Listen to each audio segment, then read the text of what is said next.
Bien le bonjour, aujourd'hui je vais procéder à l'installation d'un interrupteur communément appelé une switch.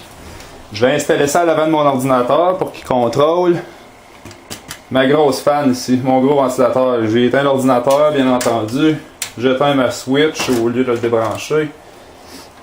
Ici, j'ai tout le power là, de ce petit ventilateur là. Il n'y a pas de régulateur de vitesse, c'est pour ça que je vais installer une switch parce que dans le fond je n'ai seulement besoin quand je joue à mes jeux pour aider à refroidir ma carte graphique. Débranché, côté est ouvert, j'ai enlevé mon ventilateur. Maintenant il va falloir que j'enlève le devant, la devanture pour démonter tout ça, installer une petite switch en avant.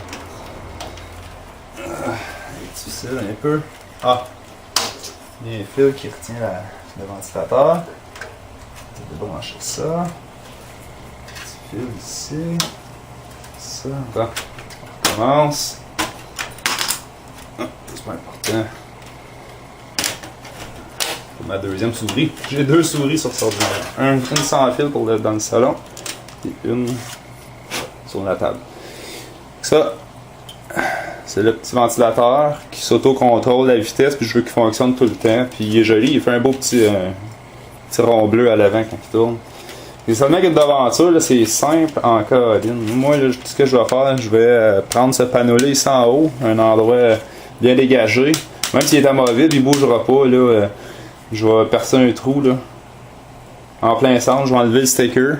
Je vais percer un trou de 9 mm exactement parce que j'ai acheté une petite switch, je trouvais ça au Canadian Tire, service à l'auto. Et voilà, une petite switch, j'ai choisi le plus petit diamètre parce que c'est pas un gros appareil, j'aurais pu choisir des 12 mm. Ça fait pour presque tout ce qui est 12 volts et l'ampérage, ça peut en prendre en masse.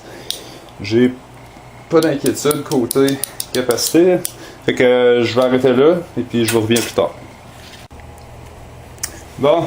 Donc voilà, vous voyez, j'ai fait un petit trou.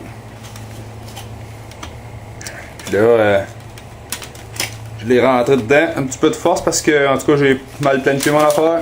La petite boîte ici, elle accroche un peu sur le bord, mais ça rentre juste en poussant un peu plus fort. En tout cas, de toute façon, ça n'ira pas très loin, j'ai pas besoin de pousser plus loin. J'installe le petit ring ici, là. Un petit lock. Ouais, je pense qu'il y a l'autre bord. Ah bon, on apprend ses erreurs, hein?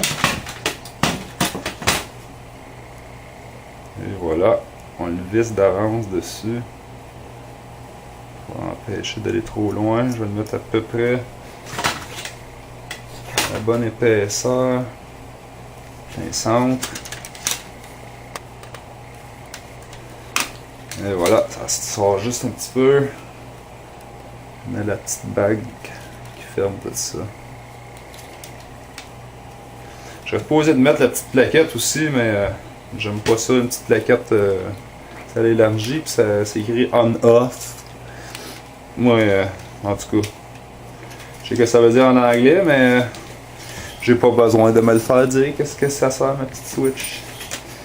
C'est tout simple que ça, hein? Facile. Ouais. Il me reste 5 à l'installer, mais je l'installerai pas tout de suite parce que je vais vous arrêter encore une autre fois, puis je vais vous revenir. Je vais couper ces deux petits fils-là. Et tout simplement d'en faire une grande extension avec deux autres bouts de fil. Donc je vous reviens avec ce fil-là coupé et un autre fil que je vais rattacher après. Bien. Et là je suis rendu. Je sais pas si vous pouvez voir ici, j'ai mes petites connexions de faites. Qu'est-ce que j'ai fait là? C'est le fil noir, c'est probablement le retour d'électricité. Je l'ai coupé en deux. J'ai pris un fil d'environ presque un petit peu plus qu'un pied peut-être. Deux fils. Un rabouté à chaque bout. Je les ai fait passer en haut ici là, jusqu'à l'intérieur. En tout cas, ça se rend jusqu'à l'avant de l'ordinateur. Et puis mon petit connecteur il est toujours là. Ce qu'il me reste à faire c'est le connecter aux deux petites vis ici, les deux petites vis de la switch, puis tout réinstaller ça. Ce que je vais faire, tester et vous montrer. Et voilà, c'est fait. La petite switch est installée. Là, le seul problème, c'est que je vais le démonter un peu plus tard. Je vais mettre la switch de l'autre bord. Parce que là, par en bas, c'est allumé. Oui, elle fonctionne. Elle fonctionne plus. Ouais, il y a seulement que la petite là qui se fait aller. Fait que ça a son côté pratique parce que ça fait quand même, je dirais là, une fois renfermé, ça doit être moins, mais le fabricant il disait 29 décibels. Je pense que c'est pas totalement vrai, là. Il doit faire peut-être une vingtaine de décibels, là. Je l'ai tout enfermé à l'intérieur, là, avec quelques couches de tape à hockey, là, pour isoler le son. Puis, non, c'est le fun, ça. Parce que là, j'ai plus de problème de chaleur, là. Mon ordinateur tient très froid. C'est parti. Oh, c'est lousse un peu, mais ça va jamais s'ouvrir.